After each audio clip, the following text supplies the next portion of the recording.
नमस्ते दोस्तों, I hope आप सबकी प्रिपरेशन बहुत अच्छी चल रही है और आप आज 9th के एनसीईआरटी का जो 4th चैप्टर है जिसका नाम क्लाइमेट है, यानी हम कहेंगे सबसे कंसेप्चुअल जो चैप्टर माना जाता है उसे आज हम कंप्लीट करने वाले हैं।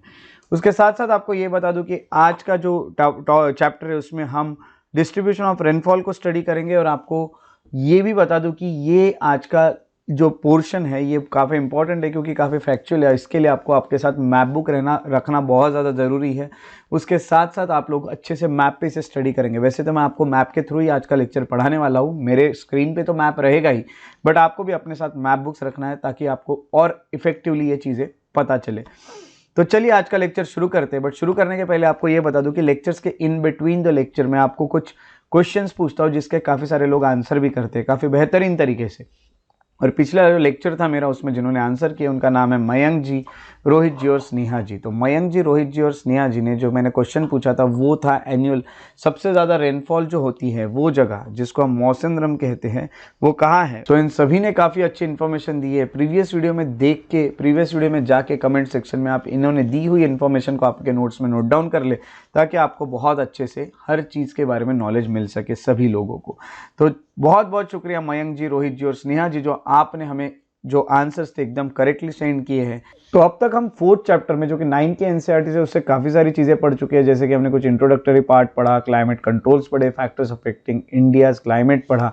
उसके अलावा हमने आगे आने के बाद कोरियोलिस फोर्स क्या होता है, जेट स्ट्रीम्स क्या होते हैं, उसके साथ साथ वेस्टर्न साइक्लोनिक डिस्टर्बेंसेस पढ़े, इंडियन मानसून पढ़ा जिसमें हमने जो ITCZ से लेके काफ़ी सारी चीज़ें पढ़ी है। उसके अलावा इंटर टॉपिकल कॉन्वर्जेंस जोन जिसे कहा जाता है ITCZ, ये इसके साथ साथ एल नीनो या फिर हम कहेंगे सदर्न ऑसिलेशन एसो, एनसो जिसको कहा जाता है, ये भी हमने पढ़ा। Onset of monsoon and withdrawal भी हमने पढ़ा।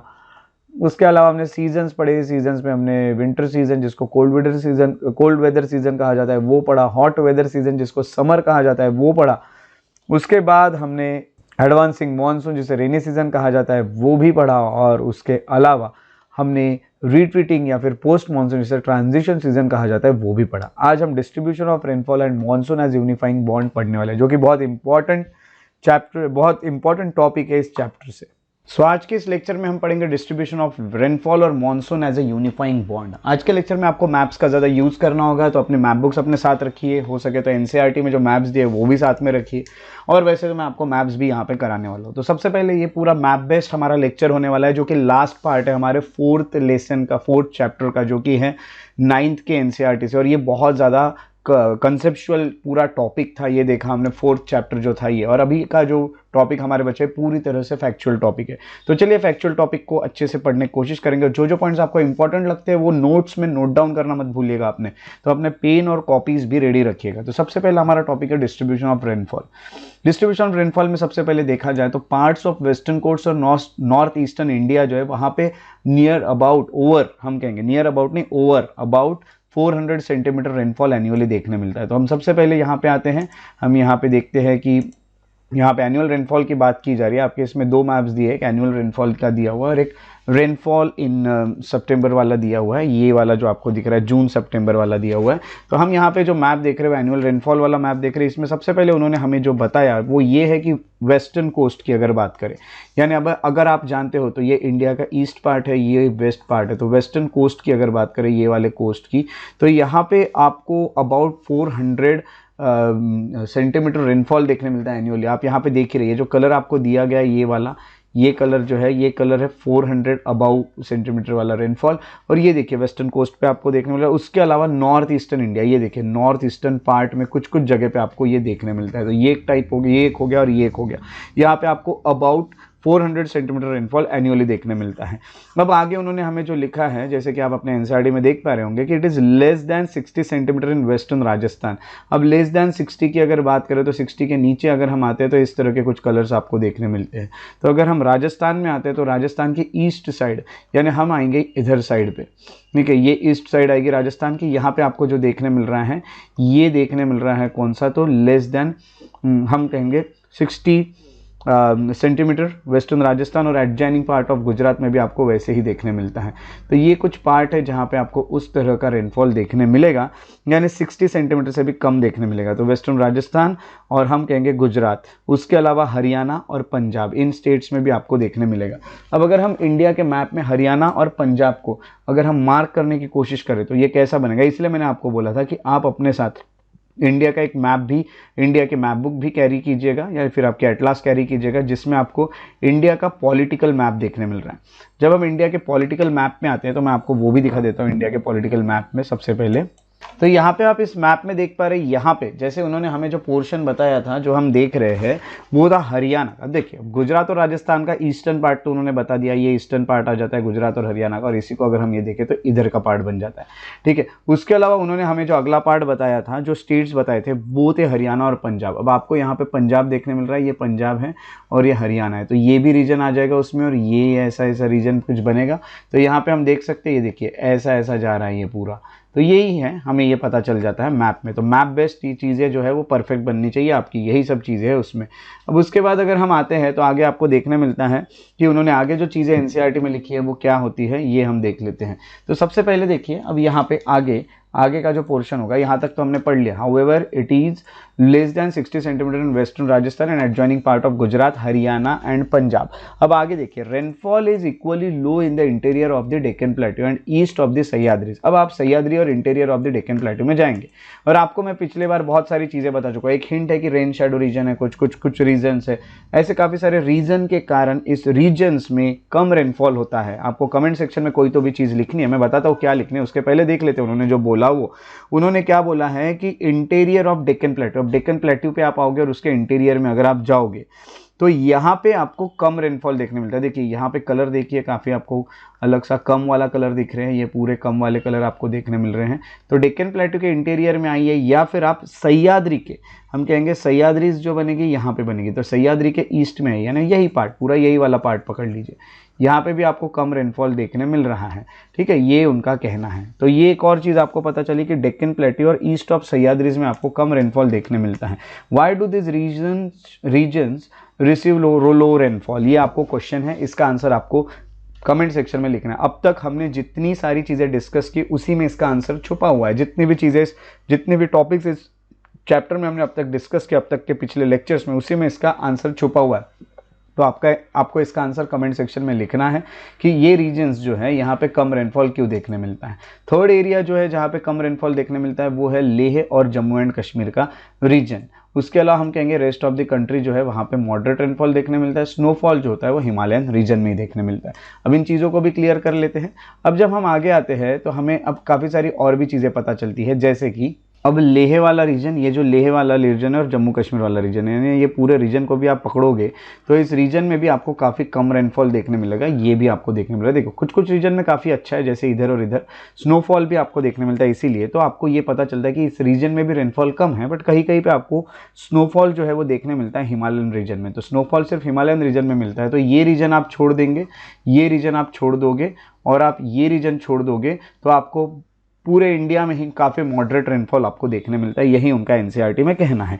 तो ये सब चीज़ें आपको ये पता चल चुकी है अभी जो फैक्ट्स थे वो। उसके बाद अगला जो पैराग्राफ है उसमें उन्होंने लिखा है owing to the nature of monsoon. Monsoon का नेचर जो आपको तो पता है, कहीं कहीं पे बहुत ज़्यादा आता है, कहीं कहीं पे बहुत कम आता है, कभी बहुत ज़्यादा बरसता है उसी जगह पे, तो कभी बहुत कम बरसता है। तो एनुअल रेनफॉल जो होता है highly variable from year two year, है ना, बहुत कम बहुत ज़्यादा, बहुत कम बहुत ज़्यादा, कभी मॉडरेट कभी ज़्यादा कभी कम, ये चलते ही रहेगा। तो वेरिएबिलिटी जो होती है वो हाई होता है ऐसे रीजन में जहाँ पे in the region of low rainfall, जैसे कि हम कहेंगे कि Rajasthan, Gujarat and leeward side of western Ghats, है ना। वेस्टर्न घाट के अगर आप लीवर्ड साइड पे देखो, यानी हम कहेंगे कि मेनली, अब लीवर्ड भी आपको बताता हूँ, बट उसके पहले ये देखिएगा कि राजस्थान और गुजरात यहाँ पे काफ़ी वेरिएबिलिटी क्यों है, या फिर लीवर्ड साइड में वेरिएबिलिटी क्यों यहाँ पे कही गई है, क्योंकि हम ये देखते हैं कि भाई यहाँ पे बरसता है तो बहुत बरसता है, नहीं तो कुछ भी नहीं बरसता है। अब यहाँ पे हम देखते हैं तो लीवर्ड क्या होता है, ये अभी मैं आपको कंसेप्ट क्लियर करा देता हूँ। देखिए जैसे हम अभी पकड़ के चलते हैं, सपोज कोई माउंटेन है, अब ये माउंटेन साइड होगा, ये होगा माउंटेन, ऐसा समझ जाइए, ये बहुत अच्छा नहीं बना, बहुत अच्छा बनाने की कोशिश करते हैं। ये होगा माउंटेन। अब ये जो माउंटेन होगा, यहाँ पे एक साइड होती है विंडवर्ड साइड, जहाँ से विंड्स बहती हैं। अब विंड जब बहेगी तो ऐसी ऐसी फिर नीचे नीचे आएगी। तो ये हो गई कौन सी साइड जहाँ से विंड बहती है, इसको कहा जाता है विंडवर्ड साइड। और यहाँ पे जो होती है वो लीवर्ड साइड। अब लीवर्ड साइड जो होती है वहाँ पे रेनफॉल कम होता है। क्यों होता है ये आपको अच्छे से पता है, क्योंकि यहाँ पे बनता है रेन शेडो। या पहले के लेक्चर्स में मैं डिस्कस भी कर चुका हूँ। तो आपको उन्होंने यही चीज़ें बताई है कि वेरिएबिलिटी जो होती है वो राजस्थान में बहुत कम रेनफॉल आता है तो बहुत सारा आ जाता है, और फिर बिल्कुल नहीं आता है। ऐसा नहीं कि कंटिन्यूसली चलेगा, कभी आएगा और बाद में नहीं आएगा। गुजरात में भी वैसा ही होगा। और वेस्टर्न घाट के लीवर्ड साइड में, यानी वेस्टर्न घाट की वो साइड है जहाँ पे विंड जहाँ से नहीं बहती है, विंड के जहाँ से बहती है उसके अपोजिट साइड में देखेंगे तो कम रेनफॉल होता है। तो ये जो रीजन होते हैं as such, while areas of high rainfall जो होते हैं वहाँ पे flood areas of low rainfall और ड्रॉट प्रोन है ना। तो ये दोनों चीज़ें आपको देखने मिलती है। दोनों जगह प्रॉब्लम है, जहाँ ज़्यादा रेनफॉल हो जाए वहाँ फ्लड आ जाता है, जहाँ कम रेनफॉल हो जाए वहाँ पे ड्रॉट आ जाता है, वहाँ सूखा पड़ जाता है। तो ये प्रॉब्लम तो इंडिया में जाते ही रहते हैं। तो आपको यहाँ पे जैसे कि यहाँ पे आपको दो फिगर्स देखने मिलते हैं। यहाँ पे अगर देखा गया तो ये भी आप देखोगे, ये जो है ये जून सितंबर का रेनफॉल है। ये देखिए यहाँ पे कम है, यहाँ पे कम है, यहाँ पे कम है ना। तो ये 3 एरियाज़ है जहाँ कम है। माइंड में फिट कर लीजिएगा, अभी एरियाज़ में आपको बता चुका हूँ। वैसे ही अगर एनुअल भी देखा गया तो तब भी यहाँ पे कम ही है, बट एनुअल में काफ़ी सारे डिफरेंस देखने मिल रहा है। जून जुलाई में देखेंगे और एनुअल में देखेंगे तो आपको एनुअल रेनफॉल थोड़ा सा ज़्यादा देखने मिला एज़ कम्पेयर टू जून जुलाई, क्योंकि साल भर काफ़ी रेनफॉल बरसते रहता है, उसको काउंट किया जाता है। ओके, सो मानसून पे डिपेंड नहीं, बट ऐसे ही हम कह सकते हैं। उसके बाद ये हो गया एक डिस्ट्रीब्यूशन ऑफ रेनफॉल वाला आपका टॉपिक, जो कि आपके एनसीईआरटी में उन्होंने दिया था। अब अगला टॉपिक जो हम पढ़ेंगे वो है monsoon as a unifying bond. यहाँ पे मॉनसून को एक यूनिफाइंग बॉन्ड कहा गया, जो कि यूनिफाई करता है पूरे देश में, कि काफ़ी सारी चीज़ों को यूनिफाई करता है। अगर देखा गया तो हमने सबसे पहले ये पढ़ा हुआ है कि हिमालय जो होता है पूरे सब कॉन्टिनेंट को कवर करता है, जो कि एक्सट्रीम कोल्ड विंड्स बह के आ रही है सेंट्रल एशिया से, उससे। अब सबसे पहले यहाँ पे मैप में हम देखते हैं। अब यहाँ पे आप देख सकते हैं कि ये सेंट्रल एशिया, यहाँ से काफ़ी सारी ठंडी विंड्स जो होती है वो बह के आती हैं।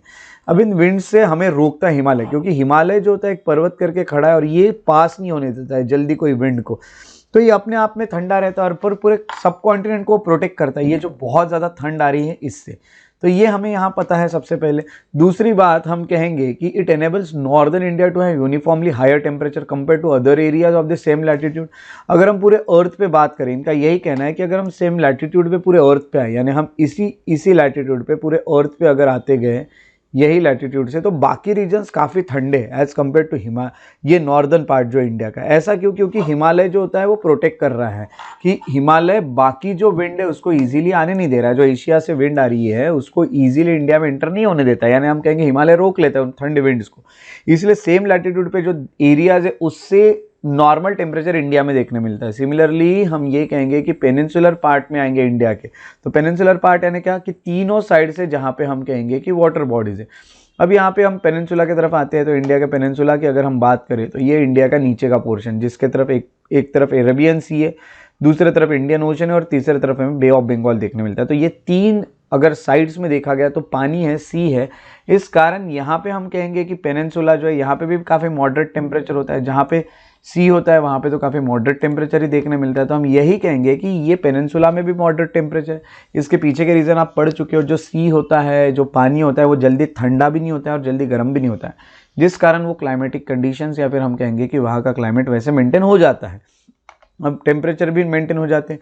उसके बाद हम कहेंगे कि मॉडरेटिंग इन्फ्लुएंस होने के बाद भी काफ़ी सारे वेरिएशंस भी देखने मिलते हैं टेम्परेचर कंडीशंस में इंडिया में। यानी हम कहेंगे कि nevertheless the unifying influence of monsoon on the Indian subcontinent is quite perceptible. इन्होंने यही कहा है, यानी हम यही कहेंगे कि एक यूनिफाइंग बॉन्ड है, यानी काफ़ी जगह काफ़ी मॉडरेट चीज़ों को या फिर काफ़ी जगह एक सिमिलर चीज़ों को मेंटेन करता है ये मॉनसून। क्योंकि अगर देखा गया तो जो सीजनल ऑल्टरेशन है विंड सिस्टम के और उसके साथ जो वेदर कंडीशंस हम कहेंगे कि एसोसिएटेड है, उसमें काफ़ी अलग अलग सीजन्स आते हैं। आपको पता है जब मानसून चलता है तो अलग अलग सीजन्स आते हैं। कहीं पे हम कहेंगे कि रेनी सीजन चल रहा है इंडिया में, फिर मानसून जब रिट्रीटिंग होता है तब कहीं पे बारिश होती है, तो कहीं हम कहेंगे कि जब मानसून ख़त्म हो जाता है तो विंटर आ जाता है, उसके बाद समर आ जाता है, फिर से मानसून आता है। इस तरह से अलग अलग सीजन्स देखने मिलते हैं। तो हम कहेंगे कि रेन जो है ये भी काफ़ी अनसर्टेन है। कभी कभी बहुत ज़्यादा होता है, कभी कभी बहुत कम होता है। तो कहीं कहीं पे बहुत ज़्यादा अनइवन डिस्ट्रीब्यूशन है, तो कहीं कहीं पे बहुत कम है। सो ये जो अनइवन डिस्ट्रीब्यूशन है, कहीं ज़्यादा कहीं कम, वो भी काफ़ी टिपिकल आपको देखने मिलता है। टिपिकली देखने मिलता है ये हमें मॉनसून में। तो कहीं बहुत ज़्यादा बारिश गिर रही है, कहीं बहुत कम गिर रही है। जैसे कि हमने यहाँ पे देखा कि कुछ पोर्शंस ऐसे जहाँ पे बारिश बहुत कम है, तो कुछ ऐसे जहाँ पे बारिश बहुत ज़्यादा है। ऐसा इवन डिस्ट्रीब्यूशन तो रहेगा ही, जिस जिस तरह से मानसून की विंड्स फ्लो होगी उसी तरह से बारिश भी आएगी। दूसरी बात, जो इंडियन लैंडस्केप है उसके एनिमल्स हो गए, प्लांट लाइफ हो गई, या फिर पूरा एग्रीकल्चरल कैलेंडर हो गया and the life of people हो गया ना, क्योंकि हमारे यहाँ ज़्यादातर लोग एग्रीकल्चर पे डिपेंड है। तो लोगों की ज़िंदगी हो गई या फिर एनिमल हो गए, प्लांट हो गए, सब कुछ। हमारे फेस्टिवल्स भी मानसून पे होते हैं। जब मानसून शुरू होता है तब फेस्टिवल्स आते हैं, मानसून खत्म होने पे फेस्टिवल्स आते हैं, अलग अलग टाइम पे हमें फेस्टिवल्स देखने मिलते हैं। ये पूरे इसी फेनोमेनन पे है। और हमारा देश फेस्टिवल्स हो गए, लोग हो गए, एग्रीकल्चर हो गया, एनिमल प्लांट, इन सब के लिए तो जाना ही जाता है। और हम ये भी कहेंगे कि ईयर आफ्टर ईयर जो इंडिया के लोग होते हैं, नॉर्थ से लेकर साउथ तक एंड फ्रॉम ईस्ट से लेकर नॉर्थ तक, वो हमेशा अच्छे मानसून का ही वेट करते हैं। आप भी जिस भी रीजन में होंगे, आप साउथ में हो चाहे नॉर्थ में रहो, ईस्ट में रहो या वेस्ट में रहो, आप हमेशा यही चाहते होंगे कि मानसून अच्छा है ताकि हमारी फसलें अच्छी हो, हमारा एग्रीकल्चर अच्छे हो। तो ये जो मानसून विंड्स होती है वो पूरे इंडिया को एक तरह से एक करके रखती है, बाइंड करके रखती है, कि पूरे इंडिया को ये वाटर देती है, एग्रीकल्चरल एक्टिविटीज़ को वो मोशन में लाती है, पानी प्रोवाइड करके। क्योंकि मानसून विंड से ही तो बारिश गिर रही है, इतने पूरे चैप्टर में हमने यही पढ़ा। तो यहाँ पे दूसरी बात ये है कि जो रिवर वैलीज होती है, जो वाटर लेके आ रही है यहाँ से, वो भी यूनाइट करती है एक सिंगल रिवर वैली यूनिट में, है ना। हम कहेंगे कि अलग अलग जगह से पानी आता है, वो एक जगह आके मिलता है, पूरे देश को पानी मिलता है मानसून से। ये बहुत अच्छी अच्छी बातें हैं जो मानसून हमें यूनाइट कर रहा है। मानसून एक यूनिफाइंग बॉन्ड है, ये हमें पता चलता है। तो इस तरह से आज का ये जो चैप्टर था, इसमें हमने काफ़ी सारी चीज़ें पढ़ी। क्लाइमेट से रिलेटेड ये चैप्टर था, चैप्टर नंबर 4, जो सबसे ज़्यादा कंसेप्चुअल चैप्टर माना जाता है 9th के एनसीईआरटी का। ये चैप्टर अगर आपका पूरा अच्छे से कवर हो जाता है तो आपको फिर आगे बिल्कुल टेंशन नहीं होगा। तो इसीलिए ये चैप्टर को अच्छे से कवर कीजिएगा। अगर आपके कुछ वीडियोज़ इस चैप्टर से रिलेटेड बचे तो उन्हें पहले कवर कर लीजिएगा आगे के चैप्टर में बढ़ने से पहले, ताकि आपको हर चीज़ का बहुत अच्छे से फ़ायदा मिल सके। उसके साथ साथ अगर आपको मेरे वीडियोज़ पसंद आते हैं तो उन्हें लाइक ज़रूर करें, सब्सक्राइब करें मेरे यूट्यूब चैनल को, और सब्सक्राइब करके बेल आइकॉन को प्रेस करना ना भूलें। ऐसा करने से आपको नोटिफिकेशंस मिलते रहेंगे रेगुलरली नए वीडियोस के, और आपको जैसे कि कोई भी आपका वीडियो जो है वो मिस नहीं होगा, और आप हमेशा अपडेट रहोगे अपने नॉलेज को लेके। तो मिलते हैं अगले लेक्चर में, तब तक के लिए आप लोग अपना ख्याल रखें। Take care and have a very good day.